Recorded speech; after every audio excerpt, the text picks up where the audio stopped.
금방 보고 또 보네요. 우리 가족들하고 우리 한번 인사합시다. 우리 일주일 동안 한 번도 못 보고 오늘 처음 보잖아요. 그죠? 우리 한번 따뜻하게 손도 잡아주시고 인사하고 우리 하나님 말씀 받도록 하겠습니다.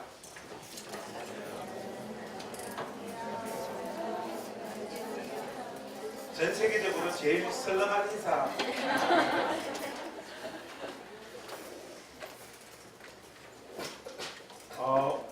오늘부터 우리가 15장으로 이제 들어갑니다. 이 15장은 구조적인 측면에서 보더라도 사도행전의 중심에 있을 뿐 아니라 사도행전 전체 줄거리를 통해서 보더라도 핵심이 되어지는 내용이 사도행전 15장입니다. 1장에서부터 14장은 사실은 15장을 향하여 그 스토리가 나아가고요. 15장 이후의 사건들은 15장에서 결정되어진 그 내용이 어떤 의미와 의의를 가지느냐, 그런 내용으로 사도행전 전체가 구성되어져 있습니다. 한마디로 이 사도행전 15장은 사도행전 전체의 센터, 핵심이다. 여러분들이 그렇게 아시면 이해하는 데 큰 도움이 될 것 같습니다. 여러분 잘 아시다시피 14장까지가 1차 전도 여행의 여정입니다.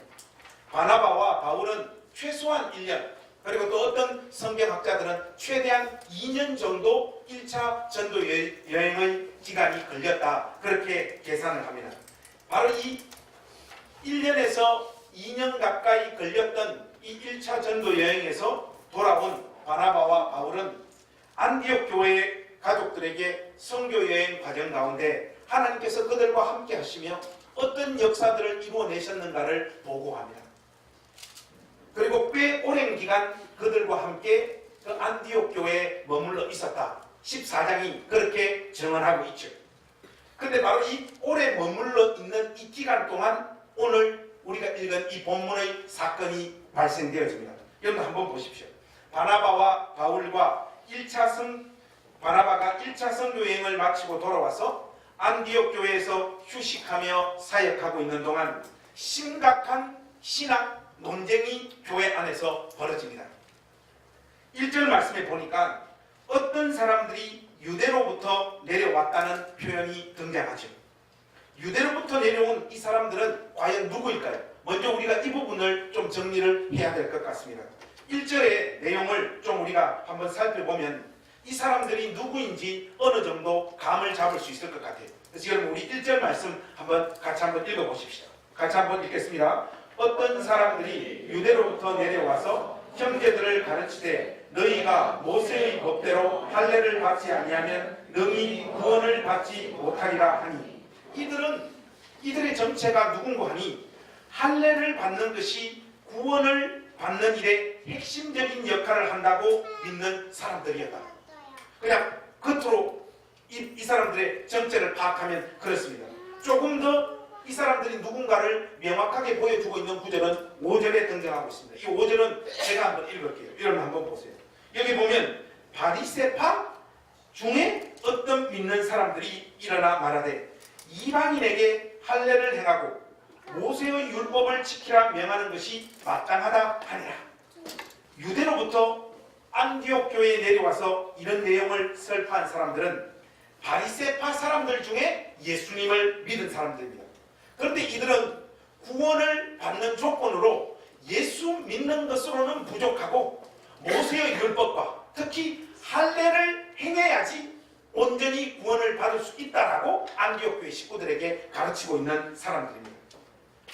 예수님을 믿는 신앙 위에 자기들의 신앙 전통을 보존하는 형태로 예수 믿는 믿음을 추구했던 바리새파 사람들, 이렇게 1절에 등장하고 있는 유대로부터 내려온 사람들이 누군가를 우리가 좀 이해하면 정확하겠습니다. 그런데 여러분, 이런 식의 흐름은요, 쉽게 교회 안에서 사라지지도 않고 많은 사람들에게 영향을 미치게 됩니다. 왜냐하면 이 사람들이 구원의 문제를 터치하고 있기 때문에 그렇습니다.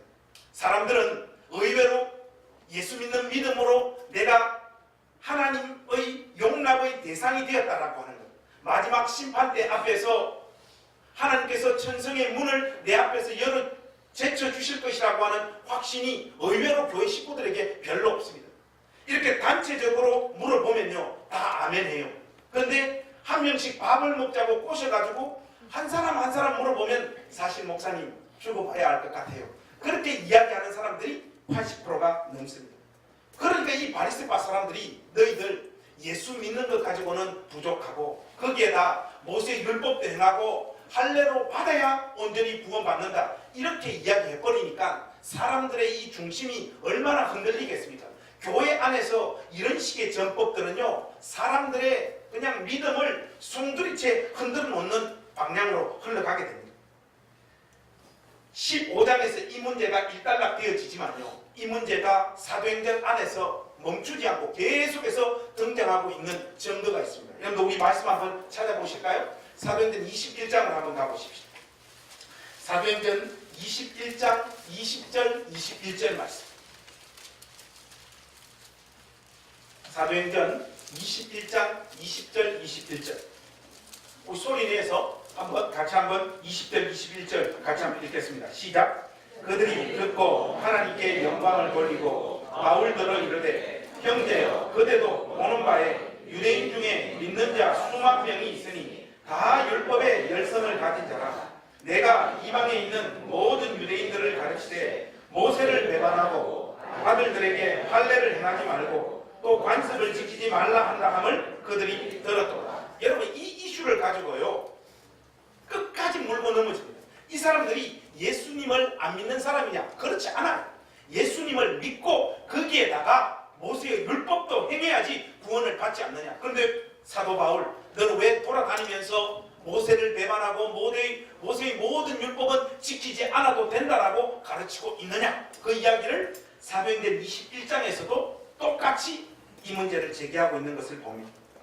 바리새인으로 태어나서 예수를 믿는 사람들의 열심이요 이렇게 대단합니다. 이들의 마음의 상태를 정확히 추론해 볼 수는 없지만은 1절 말씀을 보면 한번 보세요. 어떤 사람들이 유대로부터 내려와라고 하는 표현이 있어요. 이 표현은 우리에게 500km나 떨어진 유대로부터 이 수리아 안디옥 교회까지 어떤 사람들이 내려왔다라고 하는 지리적인 정보를 우리에게 소개하고 있는 구절이 아닙니다. 예루살렘과 유대 지역에서 다른 곳으로 올라갔다라고 하는 표현 여러분들 들어보신 적 있습니까? 아무도 없어요. 그런 표현은 잘 사용하지 않습니다.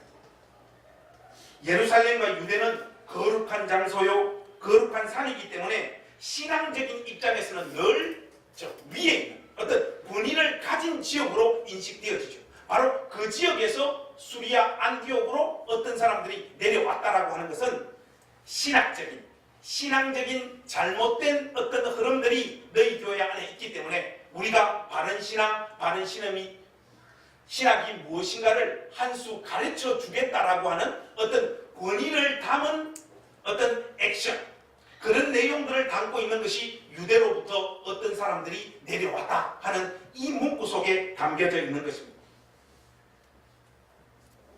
군대로 치면 사단에서 누가 내려왔다, 연대에서 누가 내려왔다 이런 정도의 뉘앙스라고 할 수 있습니다. 이 사람들이 내려와서 결국은 어떤 내용을 가르치기 시작하느냐 1절에 명백하게 나와 있죠. 어떤 사람들이 유대로부터 내려와서 형제들을 가르치되 너희가 모세의 법대로 할례를 받지 아니하면 너희 구원을 받지 못하리라 하니 여기 보시면 모세의 법대로라고 하는 표현이 있는데 이것은 조금 잘못된 번역입니다.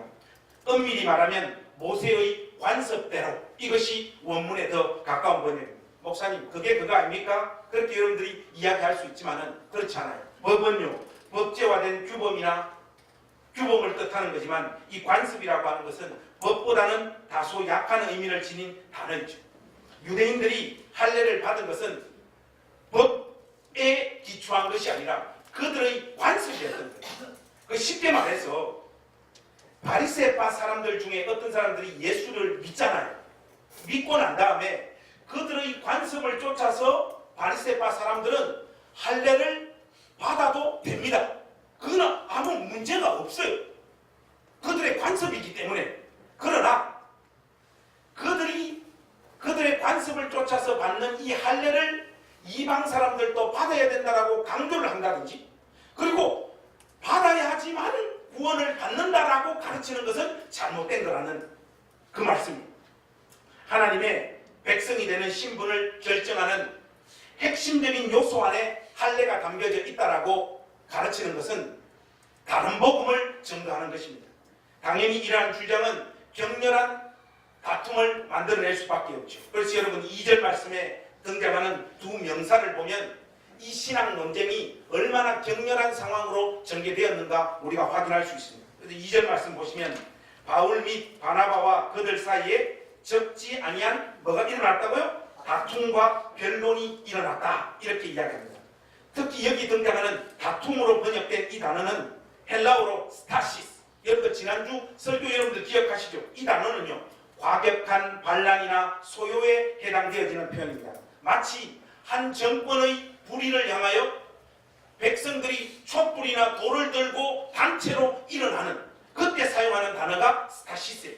한마디로 유대로부터 내려온 이 바리새파 사람들, 이들의 가르침에 대항하여 바나바와 바울이 그거는 하나님께서 우리에게 주신 복음의 원리가 아닙니다 하고 격렬하게 부딪혔다.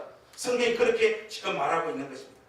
저는 이 분위기를 어느 정도 이렇게 좀 생생한 어떤 이미지로 좀 읽어낼 수 있을 것 같습니다.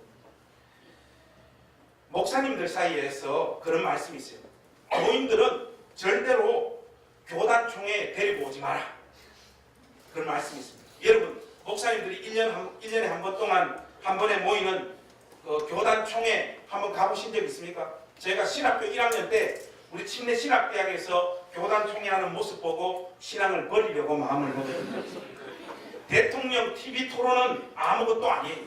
왜냐하면 하나님의 뜻이 어디 있느냐 이 주제를 가지고 다투기 때문에 생각보다 이 교단총회가요 엄청나게 격렬한 싸움으로 막 번지기 시작합니다. 그래서 여러분 최근에 여러분들 소식 좀 각 교단 총회 소식을 들어보면 어떤 총회에서는 권총도 등장하고 제가 들었던 장로교 한 교단 총회에서 제일 황당한 것은 어떤 목사님이 신라를 머리에 붓고 교단 중앙으로 이렇게 나오면서 나이타를 들으면서 그거 반대합니다. 제가 권총과 신라를 동시에 한번 해보겠다고. 여러분 제가 장담하는데 여러분 교단 총회 오면 100% 다 시험 들어요. 그런데 한편으로는 좀 이해가 돼요. 만약에 이분들이 정치적인 어떤 이슈로 이런 개싸움을 한다. 이것은 정말로 비판을 받아야 되지만 사실 어떤 부분에 있어서는요. 이런 격렬한 싸움을 안 할 수가 없습니다. 왜냐하면 그쪽 편에 손을 들어주면 성경의 어떤 진리가 넘어가 버리는 이런 국면이 발생되어지는 경우들이 생각보다 꽤 많기 때문입니다. 지금 딱 보면 바로 이 이슈입니다. 구원받는 일이 있어서 오직 예수 믿는 믿음으로 충족되어지고 완성되어진다. 예수님으로 충분하다라고 하는 이 가르침, 이 가르침에 대항하여 유대로부터 내려온 바리새파 사람들이 예수 믿는 믿음으로는 구원 못 받는다. 모세의 법을 행하고 할례를 행해야 된다. 이렇게 이야기를 하니까 이방 지역을 돌아다니면서 그리스도의 복음을 전하고 그 역사로 말미암아 성령이 임하는 것을 목격하고 그들이 회심하고 하나님 앞으로 돌아온 것을 생생하게 목격했던 사도 바울과 바나바의 입장에서는 이 가르침을 도저히 수용할 수가 없는 것이죠.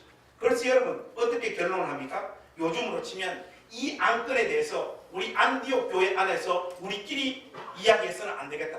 예루살렘 교회로 이 이슈를 가지고 올라가자. 쉽게 이야기하자면 제1차 공의회가 열려지기 시작합니다. 바로 그 공의회 안건으로 이 주제가 지금 상정되어지는 것이죠.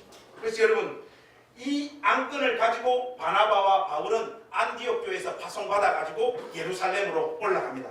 그런데 올라가는 과정에서 3절 말씀을 보니까 이런 표현이 있어요. 이 지금 예루살렘으로 올라가는 과정에서 그들이 교회의 전송을 받고 베니게와 사마리아로 다니며 이방인들이 주께 돌아온 일을 말하여 형제들을 다 크게 기쁘게 하더라 하는 이런 표현이 있어요. 분명히 지금 예루살렘으로 올라가는 이 갈릴리 지역을 통과해야 하는데 갈릴리 지역에 들렸다라고 하는 언급이 지금 성경에 없습니다. 사도행전의 저자인 누가는 어떤 의도를 가지고 이 문구를 표현하고 있는 것이 틀림없어요.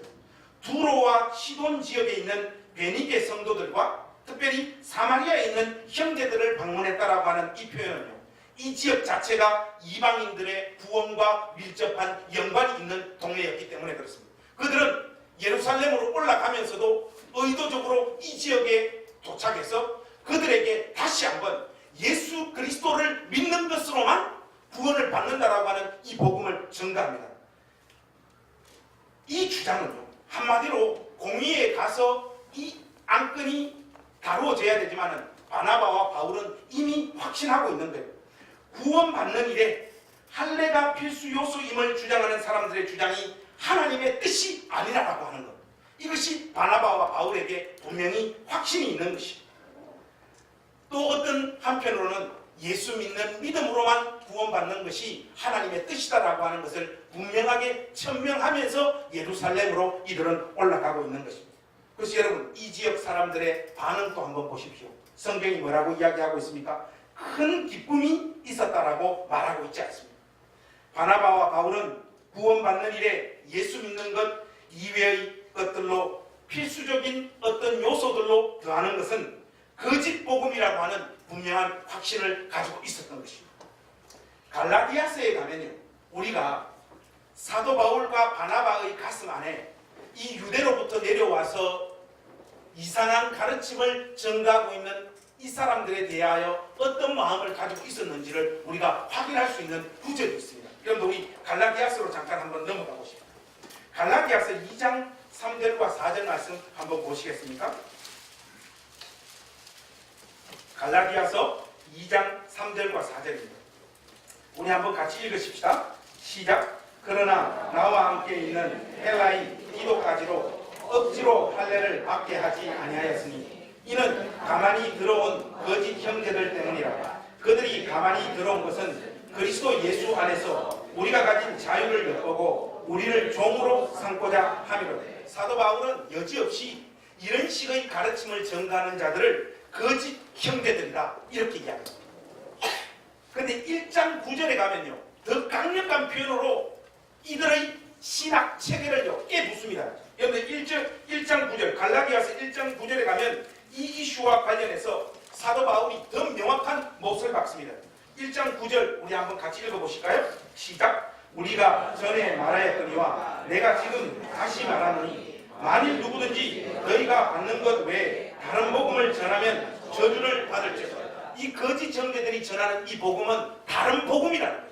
예수님이 우리에게 주신 그 복음이 아니고, 그런데 이 다른 복음을 전하는 자는 저주를 받을 것이다.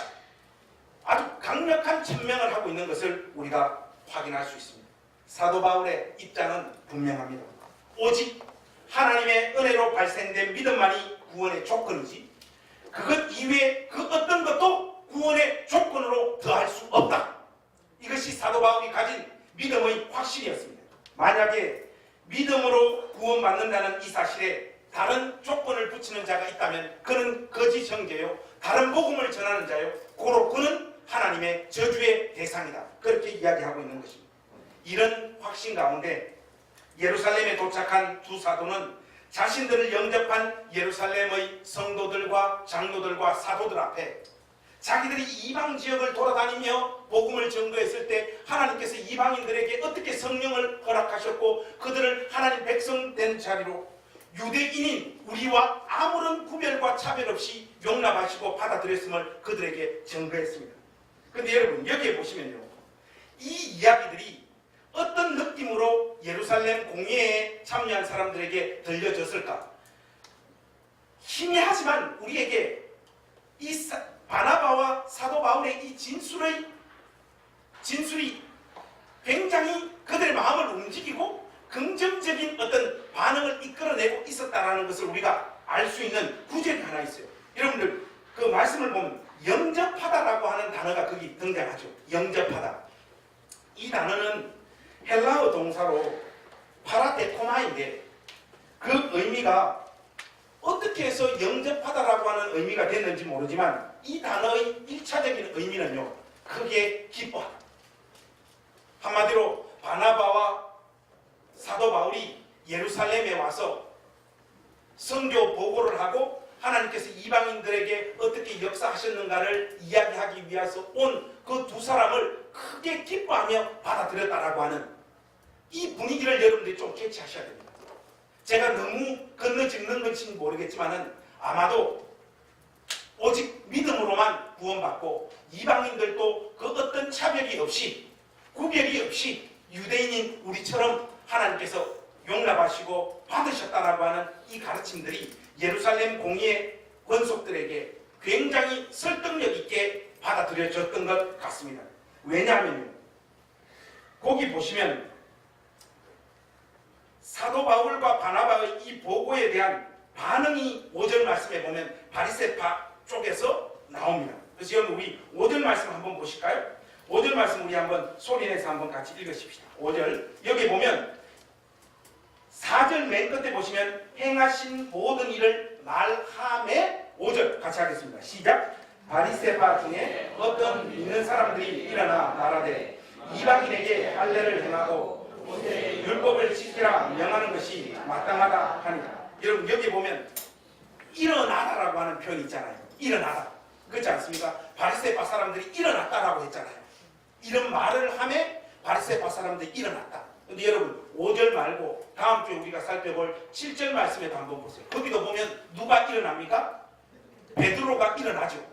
똑같이 우리나라 한글 동사에서는 일어나다라고 하는 똑같은 동사를 사용하고 있는데 7절에 베드로가 일어나다 할 때 그 일어나다는 말 그대로 여러분 우리 다 같이 일어나서 하나님 앞에 찬송하겠습니다 할 때 그냥 일반적인 의미에서의 일어나다입니다. 근데 5절에 바리새파 사람들이 일어나다 이 말은요, 어떤 사람이 말하는 것을 딱 끊고 갑자기 벌쩍 일어나다 이런 의미를 지닌 헬라어 단어로 보면 단어 자체가 완전 다른 단어입니다. 한마디로 이 바리새파 사람들은 사도 바울과 바나바의 선교 보고뿐만 아니라 그들에게 역사하셨던 하나님의 은혜, 오직 예수 믿는 믿음만으로 구원받는다라고 하는 이 가르침이 공의의 권속들에게 굉장히 설득력 있게 그들의 마음을 사로잡기 시작하는 모습을 보고 초조했던 것 같아요.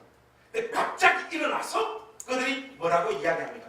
여러분들 5절 말씀 보시면 이 5절 말씀이 1절하고 조금 달라지죠. 행동도 갑자기 벌떡 일어나지만 1절 말씀에는 예수 믿는 믿음 위에 할례 받는 거 합쳐야지 구원받는다라고 했는데 5절에는 그 내용이 더 강화되어지고 있습니다. 5절 말씀 한번 보세요.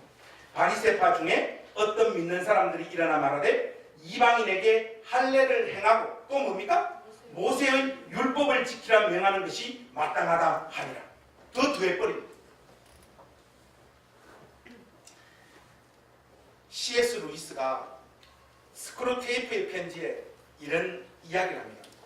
이 스크루테이프의 편지는 삼촌 악마가 조카 악마에게 교회와 성도들의 믿음을 파괴시키는 비법을 전수하는 그 내용들로 구성된 책이거든요.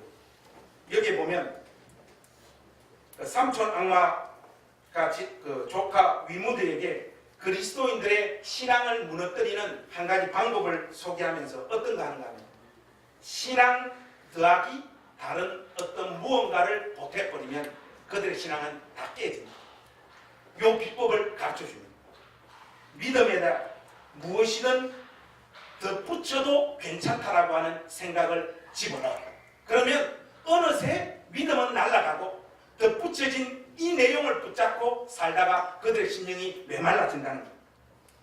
최신 유행도 좋고 어떤 첨가물도 괜찮다. 내면의 공허함을 채우려는 인간의 성향을 이런 식으로 최대한 공략하라. 여러분, 바리새파 사람들 중에 예수 믿은 사람들이 모세의 율법과 할례를 강조하는 그 심리 안에는 이 C.S. 루이스가 이야기하고 있는 바로 이런 내용이 깔려있는 것이 틀림없습니다. 그러니까 사도 바울이 거짓 형제로 다른 복음을 전가하고 있는 자로 이야기하고 있는 것 아니겠습니까? 오늘 우리에게 주어진 이 본문 말씀은 율법주의 신앙의 위험성에 대해서 우리에게 말하고 있는 본문입니다. 일반적으로 우리가 율법주의 신앙이라고 하면 11조를 하라, 주일 성수를 하라, 새벽 기도를 하라, 목사님 잘 섬기라, 이런 등과 같이 신앙의 어떤 조항들을 규범해서 그것을 열심히 지키도록 부추기고, 그리고 실질적으로 그것을 열심히 행하는 사람들은 믿음이 좋고, 그것을 그 규범대로 제대로 하지 못하는 사람들은 믿음이 별로 없는 사람으로 간주하는 것을 우리가 알고 있는 율법주의 신앙이라고 이야기를 해요. 이 말 자체가 틀린 것은 아니지만 엄밀히 말하면 율법주의는 이것보다 더 깊은 의미가 담겨져 있습니다. 율법주의란 성경적으로 이야기하자면 뭔가 하면요, 자기가 정해놓은 규칙과 규범을 지켜내고 지켜낸 그 규범과 규칙이 자기가 구원받는 일에 도움이 된다라고 생각하는 사고방식을 율법주의라고 이야기합니다. 교회 안에 이런 율법주의적 신앙관들이 만연해 있습니다. 이런 사람들의 심령에는 평강과 안식과 쉼이라고 하는 것이 존재하지 않아요. 그리고 우리가 일반적으로 이야기하는 구원의 확신이란 이 사람들에게 존재할 수 없습니다. 왜냐하면 어떤 것을 행하고 난 다음에는 그 다음 또 행해야 될 것이 계속해서 기다리고 있습니다. 언제까지 기다리고 있습니까? 주님 앞에 가는 그날까지 기다리고 있습니다.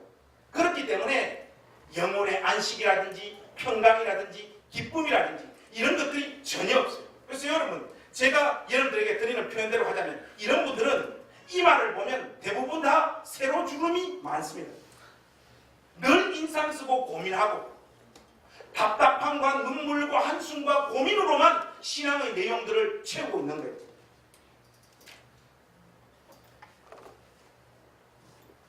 자신의 순종을 자랑스러워하는 태도야말로 하나님 앞에서 인간이 가진 가장 못난 신앙행위라는 것을 여러분들이 기억하셔야 합니다. 율법주의란 하나님께서 그리스도 안에서 이미 감행하사 성취하고 이루신 일들에 초점을 맞추어 기독교 신앙을 이해하기보다는 자기가 해야 할 일에 더 중요한 생각이 사로잡혀 있는 상태, 바로 그것이 율법주의입니다. 예수님께서 우리를 위해 이미 이루어주신 일들에 대해서 그 내용을 붙잡고 쉼과 평안을 얻지 못하고 자기 자신이 신앙의 주인공이 된 자리에서 끊임없이 어떤 성과와 열매를 내야지만 비로소 안식을 얻는 이 신앙체계는 평생을 가도 그 10년 가운데 평강이 있을 수 없는 것이죠. 그래서 여러분, 위대한 신학자인 아더 핑크가 이런 말을 했습니다. 우리가 범하는 가장 큰 실수는 그리스도 안에서만 찾을 수 있는 것을 자기 자신에게서 찾으려고 하는 것이다, 이렇게 이야기합니다. 이 진술이 율법주의 신앙의 전곡을 그대로 찌르고 있는 진술이에요. 어떤 사람들은 신앙의 규칙을 자기 마음대로 깨뜨리는 율법을 소유하고요, 어떤 이들은 자기 마음대로 규칙을 늘리는 방법으로 또 율법을 취합니다.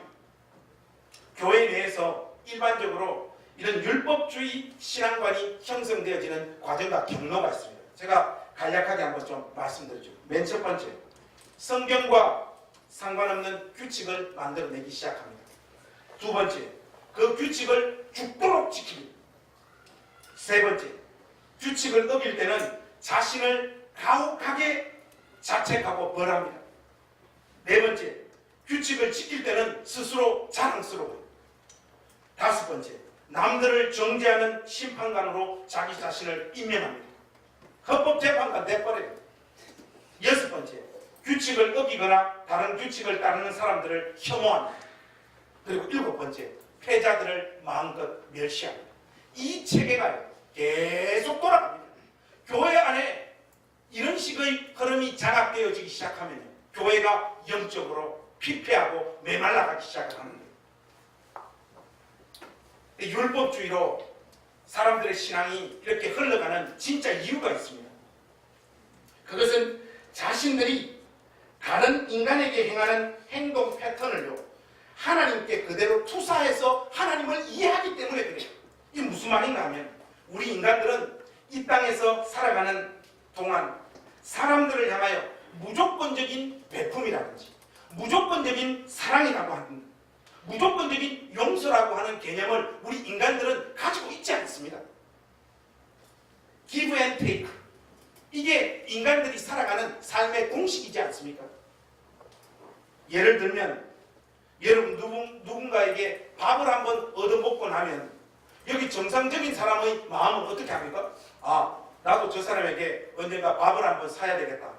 이 마음을 가지는 것이 정상이, 그렇지 않습니까? 한 번 얻어먹고, 두 번 얻어먹고, 세 번 얻어먹고, 나는 막 계속 얻어먹을란다? 그런 생각 가진 분이 있습니까? 인사람들을 도라이라고 해요. 우리 중에는 도라이는 없습니다. 대부분 다 뭡니까? give and take예요. 그 사람이 나한테 베풀어 준 거 있으면 내가 다 갚지 못해서 그렇지 그 마음만은 여기 가운데 있는 거예요. 그래서 인간은요, 일방적인 베품받는 대상이 되는 것을 의외로 견디지 못해요. 인간의 마음의 체계가 그렇습니다. 이것을 그대로 누구에게 갖다 대입합니까? 하나님에게 갖다 대입해버리는 거예요. 하나님의 무조건적인 용서, 하나님의 무조건적인 긍휼, 하나님의 무조건적인 자비, 인간들이요, 이런 개념들을요, 의외로 좋아하지 않아요. 왜냐하면 자기 자존심이 다 무너지기 때문에 그렇습니다. 여러분들이 친한 지인들이나 친구들에게 전도해보면 어떤 경우를 만나게 됩니까? 아이고, 집사님 이제는 그만 방황하고 주님 앞에 오라고, 이제 더 이상 붙잡을 게 뭐 있냐고, 모든 게 다 어그러지고 무너졌고 이제 예수님 붙잡고 남은 인생 삽시다. 그렇게 보나면요, 완전 경제적으로, 가정적으로 모든 게 다 무너진 그 사람이요, 이제부터 예수님 붙잡겠습니다, 그렇게 이야기 안 하고요. 보통 어떻게 이야기하는 거예요? 내가 지금 이대로는 교회 못 간다. 추스르고 내 삶을 좀 이렇게 세운 다음 내가 교회 가겠다, 그렇게 이야기하잖아요. 인간들이 가지고 있는 이 자존심이라고 하는 것은요, 하나님 앞에서 똑같이 작용하는 거죠. 이렇게 율법주의가 신자들의 삶을 떠나지 않는 핵심적인 이유는 이런 식의 신앙 체계가 신자들의 자존심을 충족시켜 주기 때문일 뿐만 아니라 무엇보다도 하나님의 일방적인 은혜는요, 자기 스스로 통제하거나 움직일 수 없다라고 하는 불안감이 깔려있기 때문에 율법주의적인 신앙을 좋아하는 거예요. 하나님의 은혜라고 하는 것은 그게 언제 임하고 언제 또 나를 떠나는지 내 스스로가 조종하고 컨트롤을 할 수 없잖아요. 그러나 여러분, 율법주의 신앙은 뭡니까? 내가 몇 가지 규칙을 정하면 되잖아요. 내 일요일날 교회로 오겠다, 11조를 하겠다, 성가대를 하겠다, 정해놓은 몇 가지를 잘 수행하고 감당하면요, 자기 스스로 괜찮은 신자라고 스스로를 간주해버리는 이 신앙의 체계를 딱 만들어버리는 거예요. 이것은요, 의외로 그 사람 마음에요, 평강을 주고 기쁨을 줍니다. 루트교의 신학자인 제라드 포드가요, 더 근본적인 교회라고 하는 책에서 아주 중요한 메시지를 던지고 있습니다. 조금 길긴 한데 여러분, 이 신학자의 이 메시지를 여러분들 꼭 한번 들어보십시오. 한번 들어보십시오. 문제의 진짜 뿌리는 우리의 악행이 아니다. 이보다 훨씬 더 심각한 문제가 있다. 그것은 바로 전통적으로 원죄라 불리는 것이다. 이 죄는 훨씬 더 미묘해서 우리가 잘 알아채지 못한다.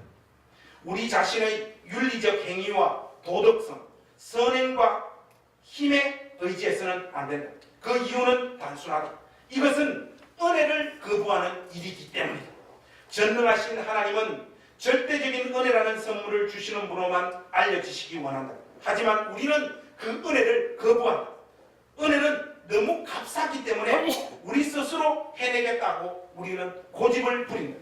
이런 태도는 부도덕만큼 확실하게 관계를 파괴시킨다. 이렇게 얘기합니다. 이거 여러분 정말 전곡을 찌르는 메시지입니다. 제가 오늘 이 율법주의 신앙의 위험성을 여러분들에게 설교를 하면서 저의 어떤 설교의 내용이나 목회의 어떤 지향들이 있기 때문에 제가 이런 메시지를 전가하면요, 항상 들려오는 우려들이 있어요. 그게 뭔가 하면 목사님 그렇게 말씀하시면 사람들이 봉사하거나 교회 섬기거나 기본적인 신앙의 의무들도 거의 다 내뱉게 쳐버려요. 말 그대로 영혼의 자유를 가져요. 목사님은 특히 그런 게 좀 심하니까 성도들에게 무언가를 하라고 좀 이렇게 메시지를 전해야 될 것 같습니다. 이렇게 이야기해요. 사실 정확한 지적입니다. 그런데 말이죠. 거저 주시는 하나님의 은혜를 거부하는 율법주의 행태는요, 단순하게 단일한 형태만 취하는 것이 아닙니다. 뭔 말인가 하면 이 율법주의의 신앙의 형태는요, 첫 번째는 금방 우리가 지금 언급하고 있는, 지적하고 있는 복음 대신 규칙 준수로 스스로를 구원하려고 하는 일반적인 율법주의가 있는가 하면 또 다른 율법주의가 있습니다. 이 두 번째 율법주의가 뭐냐? 그리스도의 영광스러운 은혜와 복음 대신 규칙 파괴, 방종, 무관심을 자기 삶의 원리로 삼는 율법주의가 있다는 걸 여러분들 기억하셔야 됩니다. 그렇게 방종으로 흐르는 것, 그것조차 율법주의인 거예요. 자기 삶의 원리가 되어버린 거예요. 쉽게 말해서 우리 주 예수 그리스도의 은혜와 복음을 가졌다라고 하는 자들이 계속해서 무관심과 방종으로 일관한다면 그 역시 그가 만든 율법주의 신앙에 이미 빠져들어가 있는 거예요. 하나님의 은혜와 그리스도의 자유의 복음이 더 강조되고 넘쳐서 문제가 되는 것이 결코 아닙니다. 사실은 율법주의가 그의 신령을 장악해버렸기 때문에 그의 신령이 메말라진 겁니다. 결론을 맺겠습니다. 사랑하는 우리 행신교회 가족 여러분, 믿음의 반대말이 뭔 것 같습니까? 믿음의 반대말. 우리는 믿음의 반대말 하면 불믿음 내지는 불신앙, 이렇게 우리가 믿음의 반대말을 이해합니다. 이것은 국어 낱말놀이로서는 가능한 표현이지만 성경적인 개념에서 믿음의 반대말은요, 불신앙이 아닙니다. 무언가를 성취하고 이루어내어서 그것으로 하나님의 마음을 시원케 하고자 하는, 동시에 그분의 용납과 인정을 받겠다라고 하는 사고방식, 즉 율법의 성취를 통하여 하나님의 인정을 받겠다라고 하는 이 신앙의 행위가 믿음의 반대말. 여러분 뭔 말인가 이해되시죠? 성경에서 말하는 믿음은요, 항상 믿음이라고 하는 단어가 등장하고 있는 문맥을 보면요, 율법을 통해서 의롭게 되겠다라고 하는 사고방식과 항상 반대되어지는 개념으로 믿음이 등장한다는 사실을 여러분들이 기억하셔야 돼요. 여러분 우리 말씀 한 구절 찾아서 확인해 보십시오. 로마서 3장 19절에서 25절 말씀입니다. 로마서 3장 19절에서 25절 말씀. 제가 한 절 읽고 여러분들 한 절 읽고 우리 교도하겠습니다. 여러분들 우리 이제 결론 부분으로 향하고 있으니까 여러분들의 의식을 집중하십시오. 주무시는 분들도 좀 깨시고. 19절 제가 읽겠습니다. 교도하겠습니다. 우리가 알거니와 무릇 율법이 말하는 말은 율법 아래 있는 자들에게 말하는 것이니 이는 모든 입을 막고 온 세상으로 하나님의 심판 아래 있게 하려 함이라.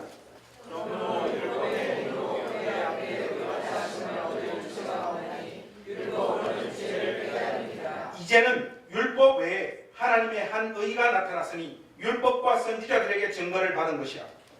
예수 그리스도를 믿음으로 말미암아 모든 믿는 자에게 있으시는 하나님의 의인이 차별이 없느니라. 여러분 한마디로 예수 믿는다는 말은요, 율법적 행위나 방법으로 구원을 받지 않겠다라고 하는 말이에요. 그래서 믿음은 은혜의 역사이고 선물인 것입니다. 이 믿음은 인간 쪽에서 만들어낸 의지나 결심의 행위가 아닙니다. 마이클 호튼이라고 하는 신학자가 이런 말을 해요. 자기 구원의 종교가 인간 마음의 기본적인 세팅이다. 그렇게 얘기해요. 자기 스스로 자기가 행하는 것을 근거로 자기를 구원해 보고자 하는 것이 인간에게 설정되어진 마음의 상태라는 거예요. 존 칼빈은 바로 그것을 향하여 인간의 마음은 우상의 공장이라고 이야기하는 거예요.